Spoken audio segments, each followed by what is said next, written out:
Praise the Lord po. Palakpakan po natin ang ating Panginoon because He is good. Talagang ang ating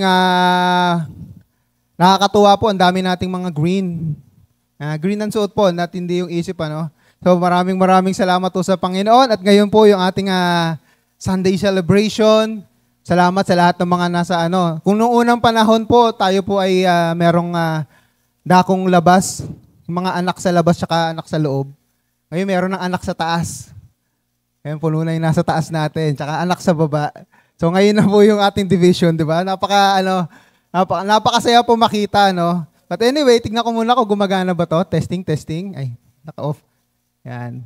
Sana gumana. Ayun, gumana. Gumana ba? Yan, gumana. Yan, gagamit na po ako nito, no? Kasi last week po, no? May mga insidente na hindi po inaasahan.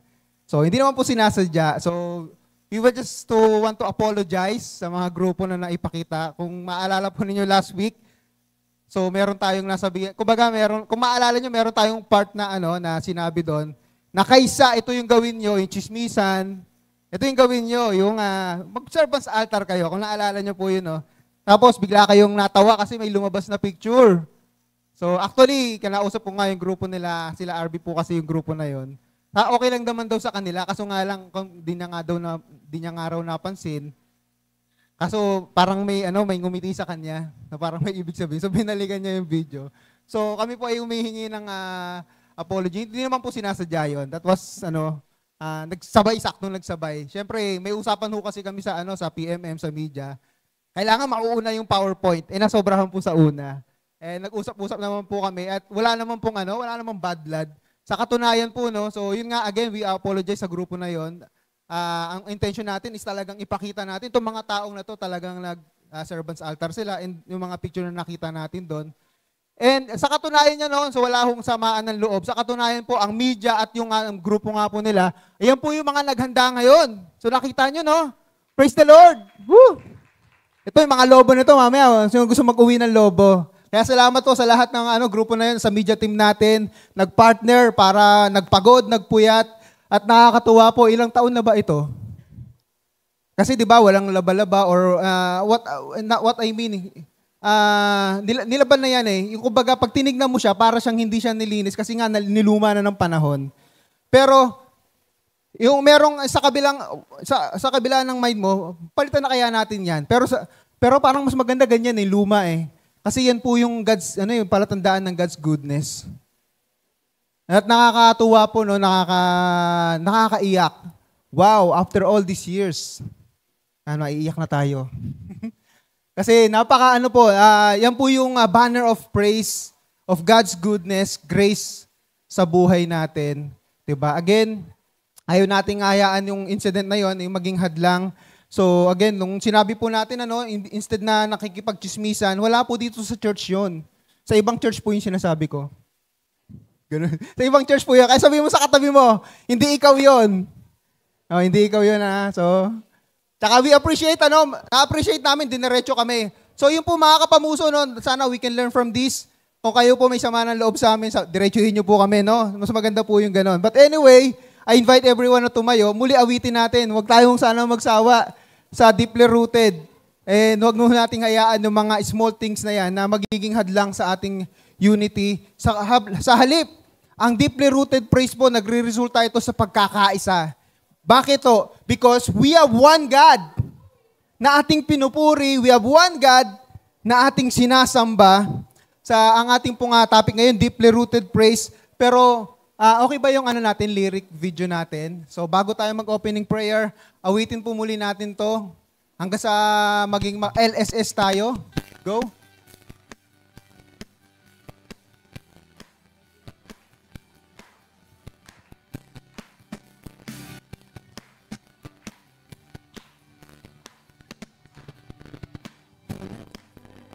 Gave it all. Your grace called me, you saved my soul. Rooted in faith, now I stand tall. Your word's my root, your love's my call. This faith I found, it set me free. Now let your love flow through me. Lord, give me faith, faith in you. Help me love, love, love like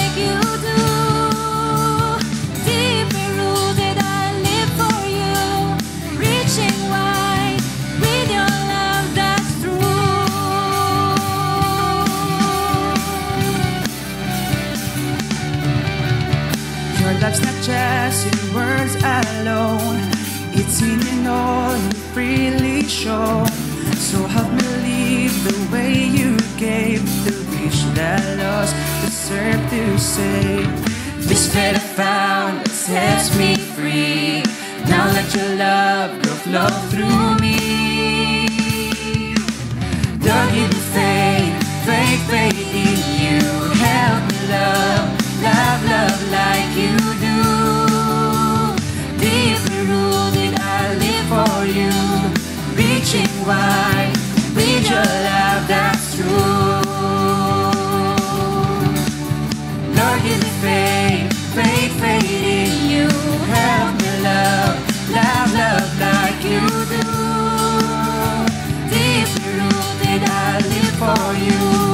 Reaching wide, with your love that's true.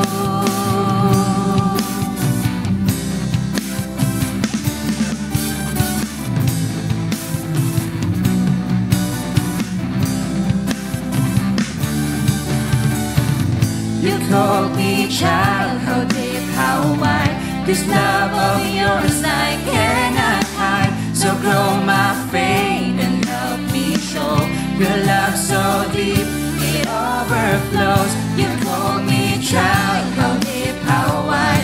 This love of yours I cannot hide. So grow my faith and help me show your love so deep, it overflows. Faith, faith in you. Help us love, love, love like you do. Deeply rooted, we live for you. Reaching wide, with your love that's true. Lord, give us faith, faith, faith in you. Help us love, love, love like you do. Deeply rooted, we live for you. Reaching wide, with your love that's true. Rooted in faith, reaching in love. Rooted in faith, reaching in love. Rooted in faith, reaching in love. Rooted in faith and love. Yes, Lord. Hallelujah, Panginoon. Tunay, Panginoon, na this is our prayer, na ang buhay namin, Panginoon, ay tunay na mayroong malalim na pananampalataya at ang pananampalataya ito na nagbubunga ng pag-ibig na umaabot sa lahat, Panginoong Diyos. At hindi lamang yun, Panginoon, we are also praying.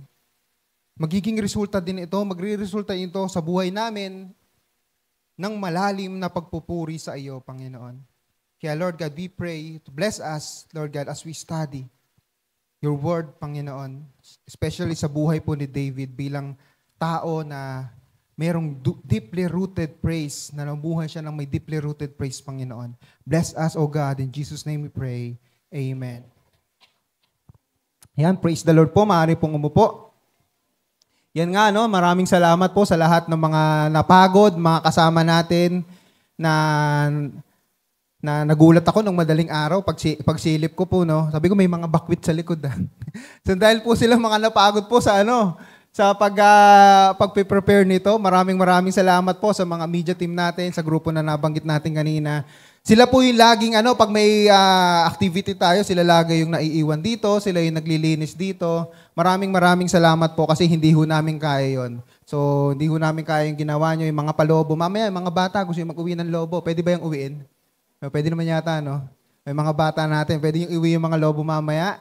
But anyway, tuloy tayo dito sa ating preaching. Ayan, basahin po natin. 1, 2, 3, go! Praise. So, papuring naguugat sa kaibuturan. Ibig sabihin, papuring hindi lamang basta malalim, kundi naguugat. Diba? Pwede kasing pwede kasing malalim, pero hindi naguugat. Halimbawa po, yung ating mga flood control projects. Yan. Trending ngayon yan. Di ba yung mga sheet files, kulang sa lalim, wala lang ang ugat, kasi hindi naman living things yun. Hindi pa malalim. So, yun lang. Deeply rooted yung mga sheet files natin. No? Kaya po tayo binabaha. But anyway, just imagine paano kaya kung yung mga bakal na yun nagkakaugat? Halimbawa, hindi kahit sabihin na natin hindi malalim pero nagkakaugat yung bakal na yun. Hindi yung basta-basta mababaon.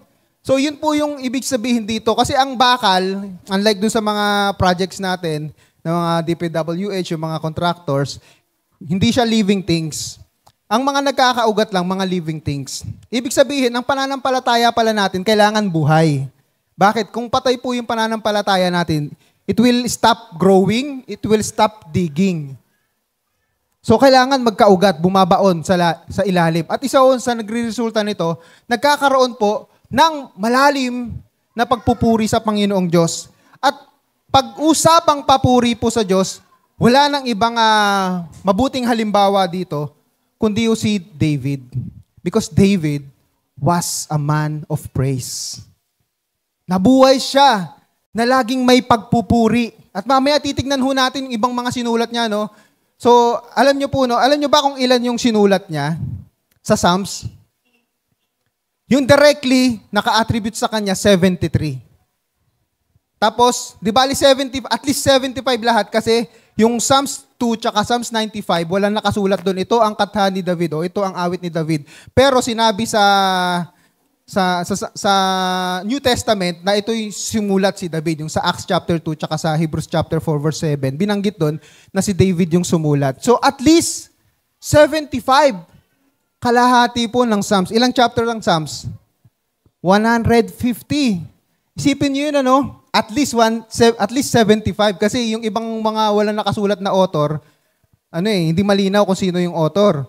So, maaring si David din, yung ibang sumulat doon. So, isipin nyo yung Psalms, 75 out of 150. Kalahati ng mga awit, chapters noon, si David ang sumulat. At yun po ay palatandaan that he was really a man of praise. At yung praise niya, paano niya inilalabas? Sa pamamagitan ng pagsusulat ng awitin. Hindi natin alam yung tono niyan. Mamaya titignan natin, kasi meron dyan, iba dyan, nilagyan natin ng tono. So, mayroon tayong kinuntsaba. Tama ba yung term? Kinuntsaba natin. Mag-gitara muna para sa atin. So, actually, hindi ho namin pinractice to. Chinat ko lang. Kantahin natin to. Ito yung mga Psalms. Kasi, isa sa pinakamadaling pamamaraan para humakabisado yung verse, kantahin ho natin. Diba? Yung hirap na hirap kang mag-review, kantahin mo, lagyan mo ng tono. No? So, nagre-review ka sa lit or anything, kantahin mo, lagyan mo ng tono, makakabisado mo. At again, so ito po yung ilan sa mga sikat na sinulat po ni David, yung The Lord is my shepherd. Anong chapter kaya yun? Psalms 23. The Lord is my light and my salvation. Psalms 27. Yung isa naman, bless the Lord, O my soul. Kinanta kanina. Puri ikaw, aking kaluluwa. Ang Diyos ay papurihan na. Bless the Lord, O my soul. Diba? Mga sikat na term yan sa Psalms 103 yun. Yung I am fearfully and wonderfully made, Psalms 139. Ilan lamang po yan sa mga kilala na linya na sinulat ni David. Alam niyo po, si David was not just a man of praise. He was both a man of prayer and a man of praise. Alam niyo po, ang Psalms po, yan po ay collection ng mga sulat ng prayer and praise. Kaya makikita nyo, nagdadasal, pagkatapos magdasal, nagpupuri sa Panginoong Diyos. Hindi ho natin maipaghihiwalay yan. Kaya makikita natin dyan, yung mga tampo minsan ni David, sinasabi niya dyan. Pero ang ganda ng ending, pwede pala yun, yung magbibigay ka ng meron kang hinaing sa Diyos. Pero sa kaduluduluhan ng hinaing na yon, mangingibabaw pa rin yung papuri. Then later on, makikita ho natin yon sa mga sinulat po ni David. David was a man of prayer and a man of praise. At ito po yung dapat tularan natin. Ito po yung palatandaan na namumuhay tayo ng deeply rooted praise lifestyle. Kaya nga, tignan muna natin yung halimbawa po, ipinamalas ni David ang deeply rooted praise sa harap ng matitinding pagsubok. Kung makikita natin ang sulat po ng mga salmo, yan po ay sulat ng may mga hinaing. Pero nagpupuri pa rin sa Diyos. Kasi di ba, mas mahirap po magpuri pag problemado Pag problemado ka, ang hirap bumangon May problema lang ako Tapos magsisimba pa ako. Tulog na lang ako. Iba-iba tayo ng ang tawag doon. output ba tawag doon? Basta yung resulta, paano natin, kung paano natin nilalabas pag tayo problemado, merong kumakain, stress eating na tinatawag, outlet. Yun, salamat. Outlet. So, meron naman iba sa mga lalaki, di ba? Yung iba, naglalasing, para daw makalimot ng problema, kaso pagising, mas problemado kasi di nakapasok sa trabaho. Pero makikita natin dito, sa halimbawa ni David na merong deeply rooted praise lifestyle, sa harap ng matitinding pagsubok, siya po ay nagpupuri sa Diyos. Tignan natin yung mga yugto sa buhay niya na alam natin, yung mga nangyari sa buhay niya, kung saan nakasulat siya ng mga salmo. So, tignan natin, unang-una, magbibigay lang tayo ng 4 na halimbawa. Ito po yung unang halimbawa. Basahin po natin, 1, 2, 3, go. Siguro, familiar na tayo dito, no? Sa 2 Samuel chapter 15 to 18, naalala nyo na, di ba? Nagkudita si Absalom. Di ba? Nagkudita siya eh. So, ano po ibig sabihin ng kudita? So, merong isang leader, gusto niyang patalsikin yung presidente or hari. Yan po ay madalas na nangyayari, no? And nangyayari na rin yan dito sa Pilipinas, nangyayari sa ibang bansa. So, ito, nangyari din kay David. At alam nyo, ang malungkot dito, si Absalom ay hindi siya ordinaryong tao. Si Absalom ay anak niya. At gusto siyang patalsikin. At hindi lang gusto patalsikin sa kanyang trono para si Absalom ang maging hari, gusto niyang patayin. So alam na natin ang story, siya po ay tumakas.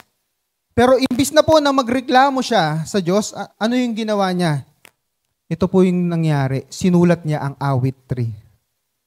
Kung babasahin natin yung awit 3. So tignan lang natin, mahaba kasi yan. Ito, babasahin lang natin yung ilan sa mga linya ng Psalms chapter 3. Sabi dito, O Yahweh, napakarami pong kaaway na sa akin ay kumakalaban. And again, nakakakalungkot, isa sa mga kalaban niya ay kanyang anak. Napakahirap po nun. Sa isang magulang po, no, yung pagdabugan ka lang ng anak mo, tama ba mga nanay, tatay? Pagdabugan ka lang ng anak mo, masakit na yon. Yun pa kaya balak kang patayin? Ganyan po yung nangyari sa kanya. Kaya kung makikita natin, 'di ba, nung namatay po si Absalom, 'di ba? Umiyak pa nga si David eh. Kasi nangingibabaw pa rin yung pagiging tatay. But anyway, ang point natin dito, namutawi pa rin yung pagpupuri sa Diyos. Kasi usually, 'di ba, ang tanong natin, Lord, bakit mo naman hinayaan ito? Sumunod naman ako, naging mabuting hari naman ako. Pinupuri naman kita, sumasamba naman ako sa iyo. Pumupunta naman ako lagi sa templo, nag-o-offer naman ako lagi sa iyo, nagsiserve naman ako sa iyo. Bakit ganun pa? Pinayagan mo yung problemang ito. Hindi natin alam ang dahilan. Pinapayagan ng Diyos yan eh. Pero, he never questioned God. Instead, he wrote a psalm of praise. Ito nga in Psalms chapter 3, ang lagi nilang pinag-uusapan, ako raw, O Diyos, ay di mo tutulungan. So ito yung kumakalat na balita na si David ay pinapabayaan na siya ng Diyos at si Absalom na ang papalit sa kanya. And then, ngunit ikaw, Yahweh, ang aking sanggalan, binibigyan mo ako ng tagumpay at karangalan. Tumawag ako kay Yahweh at humingi ng tulong. Sinasagot niya ako mula sa banal na bundok. Grabe no yung commitment, ano? Nakita natin yung kanyang, ano yung sitwasyon niya, ano yung kanyang hinaing. Ang dami niyang kaaway. Pero sabi dun sa verse 3, ngunit ikaw, Yahweh, ang aking sanggalang. We still declare who is God to us. Ganun po, kung kinakapos tayo, Lord, kinakapos kami, di namin alam kung kailan kami, ano yung kakainin namin bukas, but you are our provider. Lord, nangihina kami ngayon, but you are our strength. Lord, may exam ako next week, but you are wise God. Ikaw yung nagbibigay ng karunungan. We still declare kung sino ang Diyos sa buhay natin. At dito dineklara pa rin ni David, a man of praise, kung sino si Yahweh sa buhay niya. Sabi niya, holy, mahal, banal na bundok. Yan ang tinutukoy niya po dito, yung Zion. It is symbolizing, nung panahon na to wala pang templo, kundi yung yung Ark of the Covenant, kung saan doon nakalagay yung sa Zion. And later on, itinayo yung templo sa bundok Zion, symbolizes the presence and the dwelling place of God. And then, yung adjust tayo sa verse 8, si Yahweh ang nagbibigay tagumpay, pagpalain mo nawa ang iyong bayan. At ang nakakatuwa dito, no, sa dulo ng awit na ito, ang prayer niya pa rin, pagpalain mo nawa ang iyong bayan. Yung concern pa rin ni David, yung bayan ng Diyos. Pag tayo, namumuhay tayo ng deeply rooted praise, hindi na lamang tayo nakatingin sa sarili natin. Unang-una natin tinitignan so sino ang Diyos sa buhay natin at kung ano ang gagawin niya sa atin. At pangalawa, concerned din tayo sa mga tao na nasa paligid natin. Kaya mga kapamuso, let us live a deeply rooted lifestyle. Mamuhay na tayo ng may pagpupuri sa kahit anumang sitwasyon. At dito, nakakalungkot na sitwasyon. Nag-aaklas, nagkukudita si Absalom. But yet, David still praised the Lord. Isa pa pong yugto sa buhay niya, no, na ito po, basahin natin. Ipinamala si David ang deeply rooted praise sa harap ng matitinding pagsubok. 1, 2, 3, go! Yan. Ito po, no, so, nangyari po ito. 2 beses kasi, hindi malinaw kung alin dito sa event na ito, but maaring ito ay sa 2 Samuel chapter 22 kasi nakasulat to eh. Di ba meron 2 beses na hinanting si David ni Saul?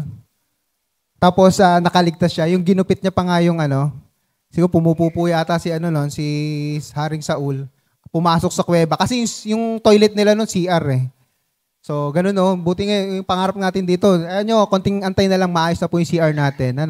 Kasi sa mga boys parang parang kuweba po. Pasok kami doon. Tapos ka na ba? Kasi bababa ka pa eh. Sa susunod, maayos na yan yung CR natin. But dito anyway, si Saul, may tawag ng kalikasan, pumunta siya sa kuweba, doon pala nagtatago. Napakahirap no? Unang-una, napakahirap ng situation ni David kasi naaamoy niya.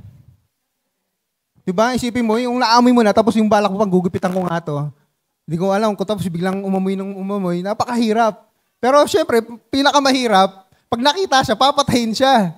Pero iniligtas po si David. At nakasulat po siya ng ganitong awitin. Yan, ito po yung sa 2 Samuel chapter 22. Inawit ni David ang awit na ito para kay Yahweh ng araw na iniligtas siya ni Yahweh mula sa kamay ng kanyang mga kaaway at sa kamay ni Saul. At yun po, makikita natin yan sa mga susunod na verses. Pero yung ipopoint po natin ito, saan po natin makikita to sa Psalms? Sinulat niya ang awit 18. Yan. So, tingnan natin, try natin kantahin. Ready na ba yung ating acoustic guitar? Mga ganun. Kasi meron tayong kinontrata eh. So, ready ba yung ating acoustic guitar natin? So, ito po yung lyrics niya. Kung yung mga nakakaalala po ng kanta na ito, try natin kantahin. Alam niyo ba yung kantang ito? Yan. Asan ba yung gitarista natin? Hindi nakikita eh.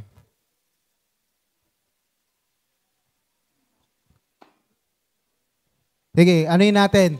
So yung mga nakakaalam, nag-prepare ako dito ng nag-prepare ako ng tambourine dito. Kantahin lang natin. Ready tayo rito.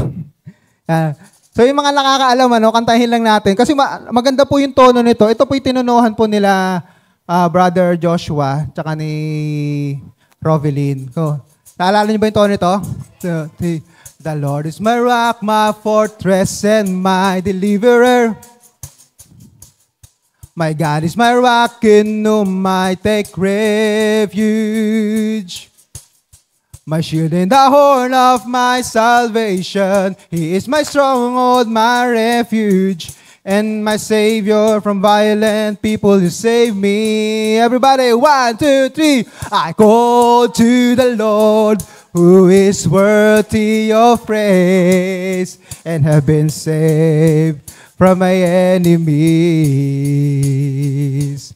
I call to the Lord, who is worthy of praise, and have been saved from my enemies. Next, the waves of death swirled about me. The torrents of destruction overwhelm me. The cords of the grave coiled around me. The snares of death confronted me. In my distress, I called to the Lord. Everybody! I call to the Lord, who is worthy of praise, and have been saved from my enemies. I call to the Lord who is worthy of praise. Never saved from my enemy. I call out to my God. I called out to my God. From his temple he heard my voice, my cry. To his ears. I called out to my God. From his temple he heard my voice, my cry came to his ears. My cry came to his ears. Diba? Ang ganda po ng awitin. Meron na tayong memory verse. At yun po yung message. Kaya kung makikita natin, grabe yung pasensya na po, no, kasi hindi ho talaga kami nag-practice. Sinabihan ko lang talaga si, salamat bro, si Joremel. Sabi ko nga, upo lang siya dyan pero tatayo na yata siya. Yan, baka mapagod ka. Yan, napakaganda po ng awitin. Kung ikaw meron kang kaaway, kantahin mo to, no? Merong gustong pumahamak sa akin, o kaya mag-star witness ka sa, sa flood control project, Kasi syempre, delikado buhay mo nun eh. O kaya witness ka sa yung missing sa bungero, mga ganyan, kantahin mo to. Yan, meron ba dito sa atin noon? Baka meron dito, star witness eh. Yan, kantahin mo to, yung kinanta ni David. So, mamaya marami pa tayong kakantahin. Yung isa doon, yung kinumpos, yung tinunuhan ni Tatay Ray. Okay, kaya ready lang tayo, no? So, ang point ko lang po dito, gumawa ng awitin. At hindi natin alam kung ito po talaga yung tono at malamang hindi. Pero tinunuhan po. So, napakaganda po ng awitin na ito. Mamaya, ready pa ba kayo kumanta? So, lalagyan natin ng mga tono. Kasi alam nyo po, no, mas masarap kantahin yung isang awitin kapag alam mo yung background. Kung alam mo yung pinagdadaanan, kagaya nung di ba, yung, ano ba kinanta natin karaan? I have decided to follow Jesus, di ba? Grabe pala, ganun pala background nun. Pinatay pa, nasa harap ng kamatayan, mamimili, buhay o kamatayan, pinili kamatayan. At nasulat nga po, ang I have decided to follow Jesus. At dito po, tingnan naman natin paano pinakita ni deeply rooted praise na kay David. Ito, number 3. 1, 2, 3, go! Naalala niyo yung story na ito? Dahil hinahunting na siya eh. Hinahunting na siya ni Saul. Nakaligtas na siya 2 beses sa kuweba. Tapos pumunta siya ng Nob, di ba? Nakikain siya. Kinuha niya yung, pumunta siya sa mga pare, kinuha niya yung sandata ni Goliath. At dito napunta siya sa teritoryo ng mga kalaban. Kung mababasa ho natin, so babasahin ko na lang makikita ho natin ito sa 1 Samuel chapter 21. Pero dito tayo magsimula sa verse 11. Ngunit nakilala siya ng mga tauhan ni Akis at sinabi nila, di ba yan si David na hari sa kanyang bayan? Siya ang tinutukoy ng mga mananayaw sa awit nilang pumatay si Saul ng libo-libo, si David na may 10,000. Naalala nyo? Nakilala si David. Grabe, marami tong tinalo sa atin nung gera natin kasi magkalaban po ang Israel, pati yung Philistines. Hindi po Palestine, Philistines. Yan. At si David, marami siyang atraso kasi siya yung, kumbaga, naging mataas yung kanyang rango dito. Marami siyang tinalong mga Philistines. Delikado si David. Ano kayang ginawa niya rito? Pinag-isipang mabuti na David ang usapang ito at siya'y natakot sa maaring gawin sa kanya ni Haring Akis.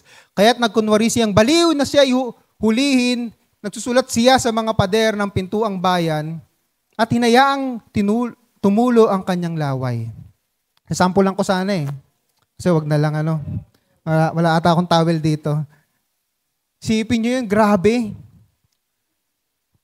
Kung gaano ho, kahiya-hiya yung ganyang ginawa. Pero sa ngalan ng kaligtasan, wag na muna tayong magkahiyaan. Isipin mo, general, kung pwede natin sabihin na general siya this time eh. Na talagang malapit siya kay Saul. At asawa niya na nga, di ba, yung isang anak ni Saul eh. Kumbaga, binaba niya ang kanyang karangalan, alang-alang sa kanyang kaligtasan, at nagkunwari siyang baliw. Di ba, yung meron dyan sa, doon sa Kalayaan, di ba, laging si Marcos, laging si Duterte, laging ganun yung pag bumibili kami doon sa isang grocery store. Hindi naman tumutulo ang kanyang laway. Pero siya dito, grabe. At naging effective naman po ang kanyang pagpapanggap. Kung mababasa ho natin sa mga susunod, sabi nung hari, Ang dami-dami nang baliw dito sa kaharian natin. Nagdagdag pa kayo ng baliw. So nakawala siya. Effective po ang kanyang pagpapanggap. At hindi po siya namatay. At pagkatapos po ng pangyayaring ito, sumulat po siya ng 2 awitin. Mapanatagpuan natin po ito sa awit 34. At yung isa po sa awit 56. Pero yung awit 34 po, yung ating bigyan ng focus. Ito po yung nilalaman. Kung hindi ako nagkakamali, si Tatay Ray po ang nagbigay ng tono nito. Ito po yan. Alam nyo na po to. Diba? Yun pala yung background nun. O sige, tingnan natin sa kantahin natin. Kahit nakaupo lang tayo. Yan, di ba? May gitara na tayo. Naalala niyo to, kantahin natin, ha? At alam na natin yung background, eh.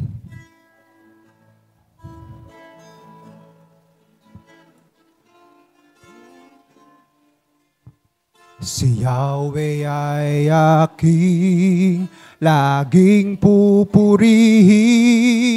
Sa pasasalamat di ako titigil. Si Yahweh ay aking laging pupurihin. Sa pasasalamat di ako titigil. Aking pupurihin Kanyang mga gawa, kayong naaapi, makinig matuwa. Aking pupurihin Kanyang mga gawa, kayong naaapi, makinig matuwa. Verse 2. Ang pagkadakila niya ay ihayag, at ng ngalan niya ay purihin ng lahat. Ang pagkadakila niya ay ihayag, at ang ngalan niya ay purihin ng lahat. Aking pupurihin Kanyang mga gawa, kayong naaapi, makinig matuwa. Aking pupurihin Kanyang mga gawa, kayong naaapi, makinig matuwa. Praise the Lord! Masarap po awitin ito pag nasa sitwasyon tayo na nasa dulong-dulo na tayo, na kailangan na nating ibaba yung pride natin, na yung life and death situation, awitin natin ito, no? Ang ganda ng declaration, eh. Ang sabi pa rin ni David, aking pupurihin ang kanyang mga gawa. Ano ba nangyayari sa kanya rito? Inahanting na siya ni Saul, tapos papatayin siya nung kalaban nila sa Philistines, pero sabi pa rin niya kay Yahweh, aking pupurihin ang kanyang mga gawa. Grabe, deeply rooted praise. Napakasarap na awitan po ang Panginoon kasi deserve niya yan. Deserve na papurihan po ang ating Panginoong Diyos. Lagi nating pupurihin ang ating Panginoon. Lagi tayong magpapasalamat. Hindi tayo titigil anuman yung maging sitwasyon. Verses 1-3 pa lamang po yan eh. Marami pa yung mga sinulat si David. Pero makikita na natin dito. Grabe. Knowing the background of this Psalms chapter 34, mas maa-appreciate natin yung declaration ni David. Wala siyang kakampi. Kumbaga pwede nating sabihin, he was stateless. Hindi siya Pilipino, hindi siya Israelita, hindi siya Philistines. Stateless siya, wala siyang citizenship nung sitwasyon na ito. Napakahirap po nun. 'Di ba? Yung sa yung malapit sa Syria, nakalimutan ko yung lugar doon. Isa sa pinakamalaking grupo na stateless, million sila noon. At ito po yung situation ni David. And lastly po, isa pang halimbawa na yugto ng buhay ni David na pinakita niya po yung kanyang deeply rooted praise, ipinamalas niya. Number 4, 1, 2, 3, go. Nathan, dahil sa pag-angkin niya kay Bathsheba. Alam na natin yung story dito. So inangkin niya po si Bathsheba, may nangyari at nabuntis. So ngayon, pinapatay niya po indirectly, pero indirectly kasi hindi naman siya yung pumatay, kundi yung mga kalaban nilang mga Philistines ang pumatay. Pero ang utos niya, si Urias dalin mo doon sa pinakamahirap na labanan. Yung mga naglalaro ng chess, alam niyo po yun, di ba, sa chess?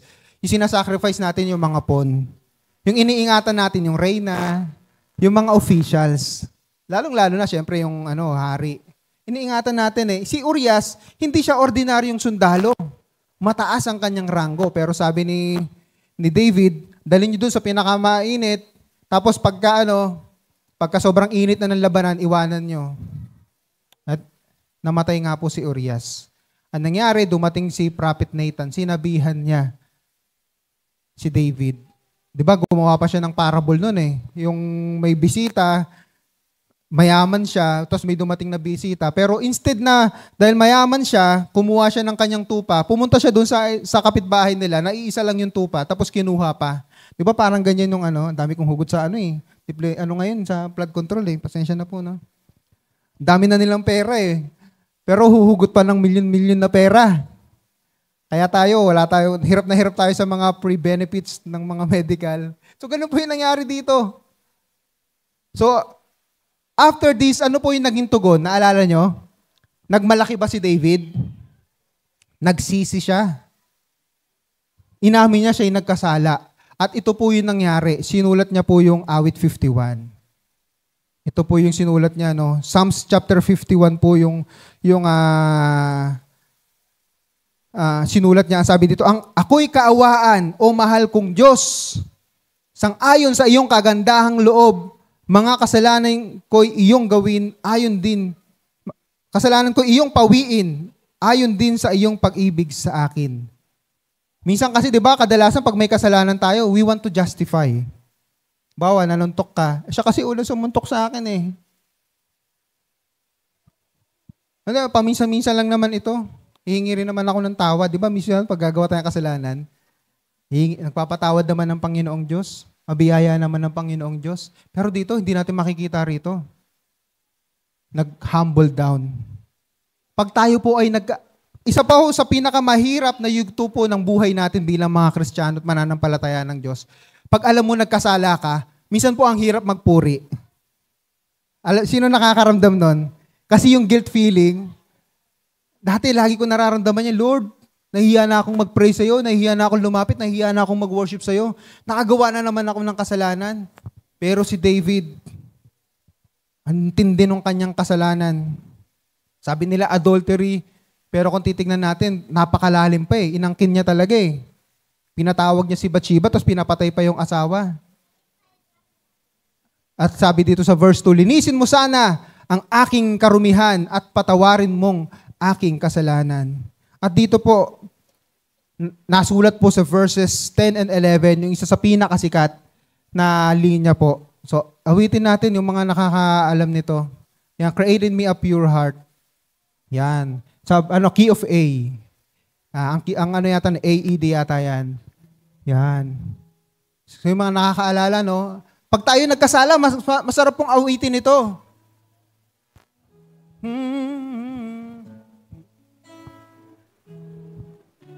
Create in me a clean heart, O God, and renew a right spirit within me. Create in me a clean heart, O God, and renew a right spirit within me.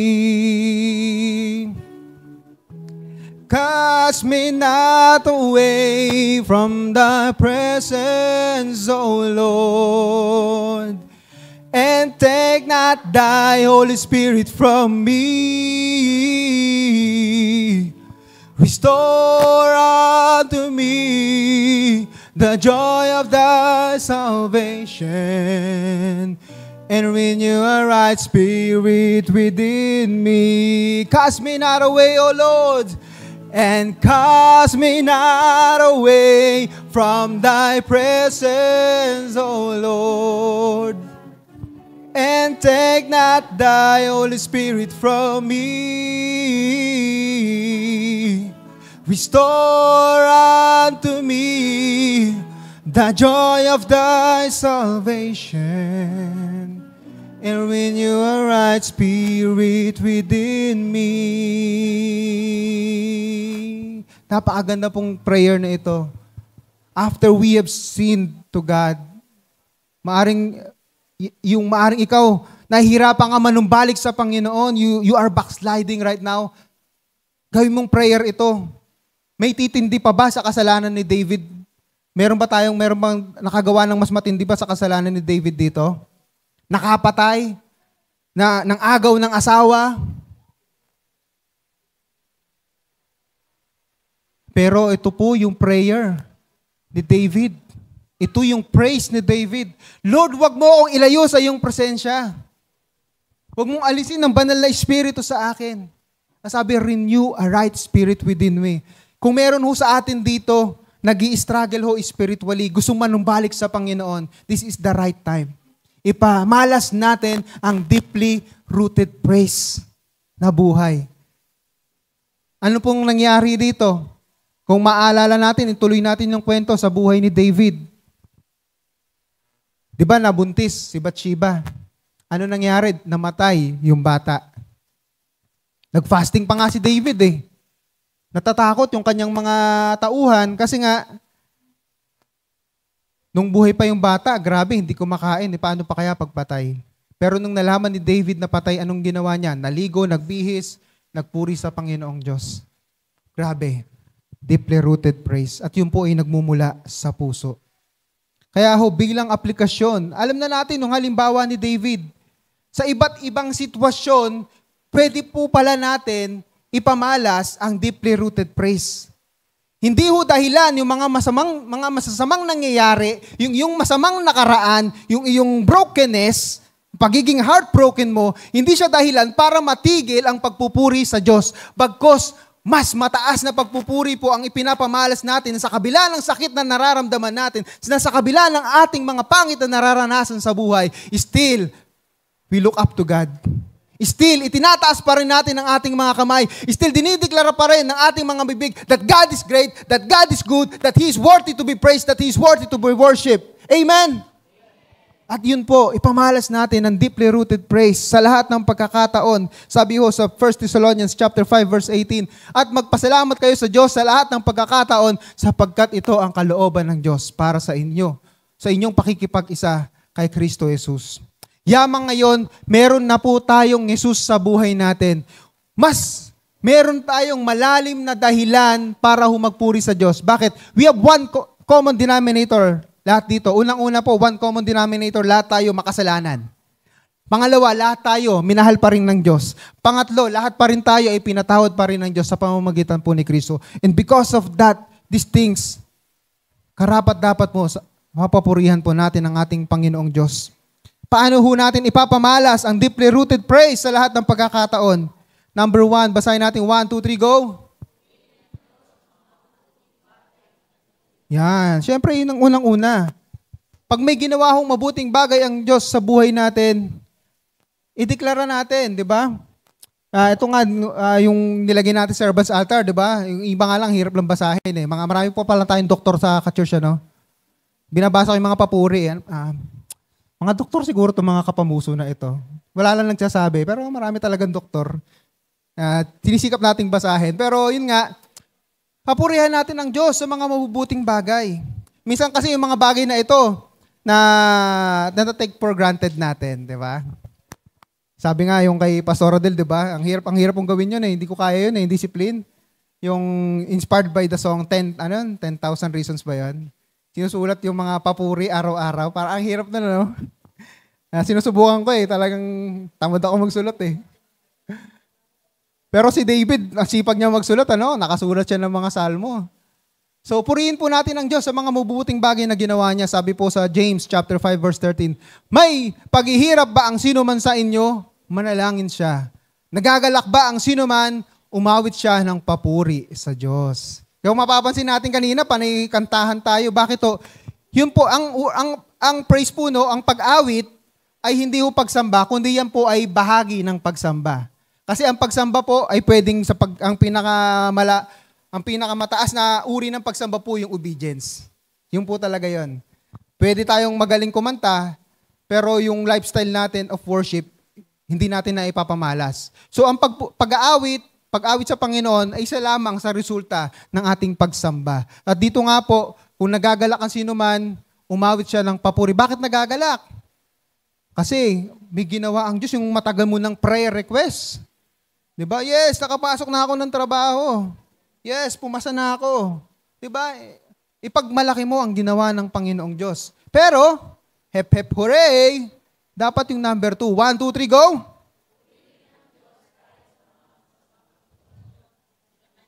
Yagan na mangyari. Yan. Dapat balanse.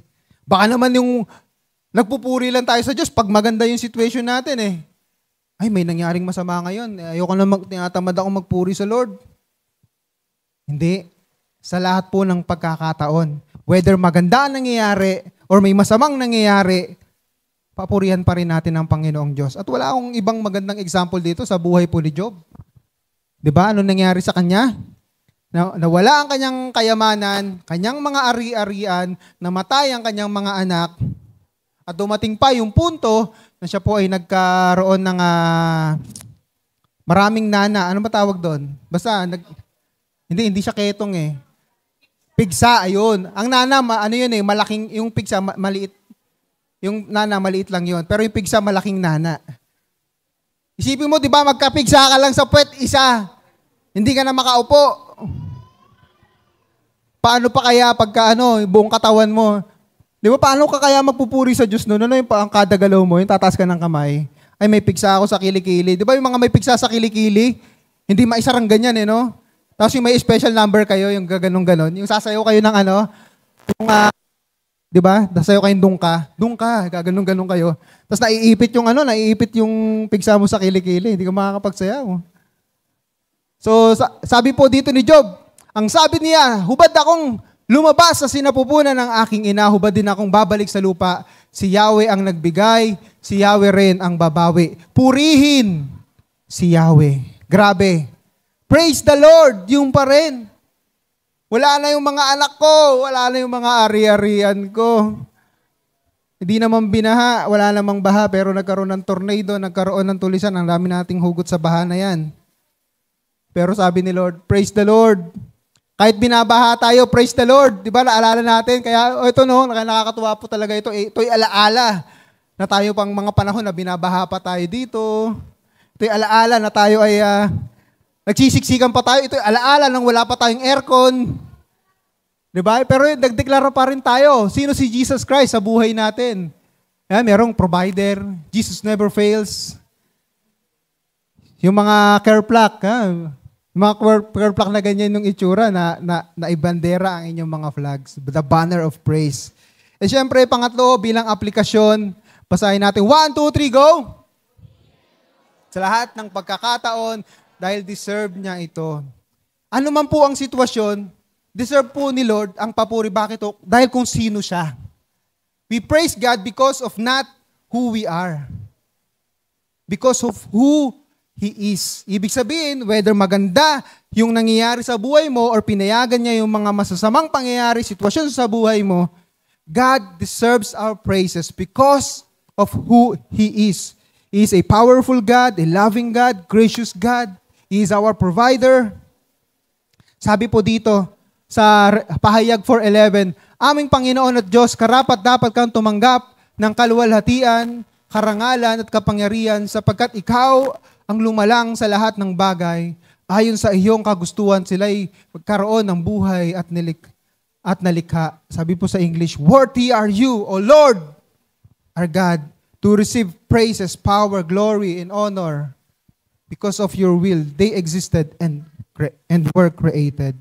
Deserve po ni Lord ang papuri natin. Tatandaan po natin yan. Ano man yung nararamdaman natin, ano man yung nangyayari sa labas, sa paligid natin, hindi po naaapektuhan kung sino po ang Diyos. Hindi po nagbabago kung sino ang Diyos, and therefore, hindi rin po dapat nagbabago ang life of praise natin. At bilang conclusion, basahin po natin, 1, 2, 3, go! Ang Kristiyanong may deeply rooted praise ay laging namumutawi ang pagpupuri sa Diyos sa lahat ng pagkakataon at anumang sitwasyon. Andito po, gusto ko pong ibigay sa inyong example, ito po si Joseph Scriven. Marami sa inyo nakakakilala na sa kanya. So, to make the story short, kasi 3 seconds na lang tayo, kasi hindi gumagalaw, ano? Siguro mga 30 minutes pa yan. Okay, so, si Joseph Scriven, ikakasal na po siya. Taga-Ireland po siya, no? Isang araw, ikakasal na po. Meron ba dito mga magpapakasal? Mag-i-expire na yung license ko this year eh. So, di ba, i-renew po natin yan. So, ang nangyari po, ikakasal na siya sa kanyang sweetheart. Kaso po, bago ho nangyari yung araw ng kasal, prior to the day, so isang araw na lang, may nangyari hong isang napakalungkot na bagay. Ano po yung nangyari? Namatay po. Kasi yung nakahula nun. Galing mo na. Namatay po yung kanyang fiancé. At dahil po doon, hindi ho natuloy yung kasal. At sa sobrang kalungkutan niya, pumunta po siya ng Canada. Buti na lamang po, meron siyang pamasahe. Just imagine, pag tayo namatayan, sawawa lang tayo. Tapos baha pa. Pero pumunta siya ng Canada. At kaso may masama ho nangyari pa rin. After many years, namatay naman ang kanyang nanay. Actually, nung nagkasakit muna ang kanyang nanay, at sinulat niya po ito. Yan. Ito po yung sinulat niya. Alam niyo na po siguro ito. Ito po ay hindi kanta. Ito po ay sulat niya para sa kanyang nanay. At mahaba po ito, no? Pero ito lang po yung ipinakita natin kasi ito yung pinaka tumatatak sa atin eh. Sabi dito, what a friend we have in Jesus. Isipin mo, mamamatay na yung nanay mo. Sabi niya, what a friend we have in Jesus. Grabe. Meron tayong kaibigan na si Jesus na matindi kung magmahal. At ito sabi ko, all our sins and griefs, ano ba ang bigkas dito? Griefs to bear. What a privilege to carry everything to God in prayer. Yan po ay sulat niya para sa kanyang nanay. Lumipas sa mga taon, mayroong isang nakakita minister, nakita yung letter, at natouch siya sa lyrics sa laman ng sulat na ito. At nilagyan niya po ng tono. At ito po yung tono. What did we have in Jesus? Oh, our sins and griefs to bear. What a privilege to carry everything to God in prayer. Everybody, lahat tayo. What a friend we have in Jesus. What a friend we have in Jesus. All our sins and griefs to bear. What a privilege to carry everything to God in prayer. Yes. Grabe. Deeply rooted praise. Namatayan ka na. Nawalan ka na ng sweetheart, namatayan ka ng nanay, still ang declaration po ni Joseph, what a friend we have in Jesus. At sana po, pag dumating yung mga sitwasyon na hindi lamang po magaganda, kundi may pinayagan ng Diyos na pangit na sitwasyon sa buhay natin, mamutawi sa atin, maipamalas natin ang deeply rooted praise. Amen? And dahil dyan tayo po ay tumayong lahat. At tayo po, gamitin po nating inspiration si Joseph. Gamitin po nating inspiration si David. 'Di ba? Merong Sino po yung nakakaalam ng kantang David Dance? Sabi po sa lyrics, when the Spirit of the Lord comes upon my heart. Kapag ang Espiritu ng Panginoon ang pumuspos sa puso ko, sabi, I will dance like David danced. Ano po yung background nito? Naalala nyo, nung si David sumayaw siya sa harap ng kanyang asawa na si Michal, ikinahiya siya ni Michal. Sabi ni Michal, ano ba naman, hari ka pa naman? Nagtanggal ka lang yung robe, nagtanggal ka na yung kasuotan. Hindi mo na binigyan ng kahihiyan ng iyong sarili, pero sabi ni David, wala akong pakialam. I will praise, I will dance, because our God is worthy of our worship. At ngayon po, we are challenging everyone na ipamalas po natin ngayon ang ating deeply rooted praise. Let us dance like David danced. Let us sing like David sang. Let us pray like David prayed. And let us praise like David praised. Hallelujah! Palakpakan po natin ang ating Panginoong Diyos.